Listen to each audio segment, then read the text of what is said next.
क्या आपके जीवन में कभी ऐसा हुआ है कि आपने कोई फैसला लिया हो पर मन में एक डर हो, लेकिन अंत में पता चले कि वो तो हमारे प्यारे जगन्नाथ की ही मर्जी थी। जिस तरह पहेली के बिखरे टुकड़े अपने आप जुड़ जाते हैं, वैसे ही ईश्वर हमारी जिंदगी की कहानियां बुनते हैं। आइए आज सुनते हैं पक्षीराज गरुड़ और एक नन्ही चिड़िया की एक बहुत ही मीठी और अनसुनी लीला। ये कहानी तब की है जब हमारे प्रिय जगन्नाथ जी रथ यात्रा से ठीक पहले नव यौवन श्रृंगार में अपने भक्तों को दर्शन दे रहे थे। मंदिर का माहौल बड़ा ही दिव्य था। नियमानुसार भक्तों से पहले सभी देवता प्रभु के दर्शन करने आते हैं। भगवान के अनन्य भक्त और उनके वाहन गरुड़ जी हमेशा की तरह द्वार पर पहरा दे रहे थे। तभी वहाँ यमराज जी पहुँचे। जीवों के कर्मों का हिसाब करते करते उन्हें आने में थोड़ी देर हो गई थी। जैसे ही यमराज जी ने मंदिर में कदम रखा, उनकी नजर वहाँ चहचहाती एक नन्ही सी मासूम चिड़िया पर पड़ी। यमराज कुछ पल रुके, उस चिड़िया को बड़ी ही रहस्यमयी नजरों से देखा, थोड़ा मुस्कुराए और फिर मंदिर के अंदर चले गए। गरुड़ जी ने यमराज की ये हरकत देख ली। उनके मन में हलचल मच गई। उन्होंने सोचा, जरूर इस बेचारी चिड़िया का अंत निकट है, तभी यमराज इसे ऐसे देख रहे थे। गरुड़ जी आखिर पक्षियों के राजा हैं। उनका हृदय करुणा से भराया। उन्होंने सोचा,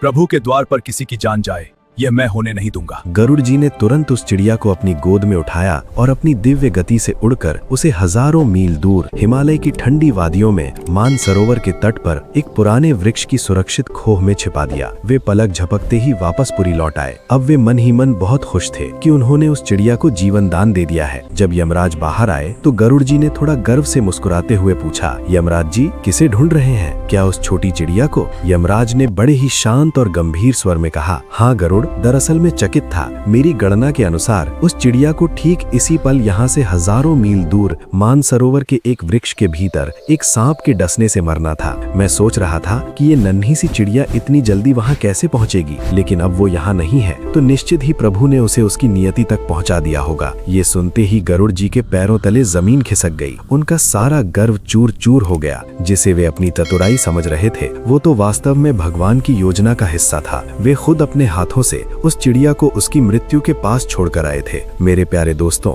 इस सृष्टि में एक पत्ता भी हमारे प्यारे जगन्नाथ की इच्छा के बिना नहीं हिलता। हम चाहे कितनी भी कोशिश कर लें, पर होता वही है जो उस नियंता ने तय किया है। उनकी योजना हमेशा अचूक होती है। अगर आपको हमारे प्रभु की ये मधुर लीला अच्छी लगी तो इसे अपनों के साथ साझा करें। जगन्नाथ जी के ऐसे ही सुंदर प्रसंगों के लिए हमसे जुड़े रहें। जय जगन्नाथ।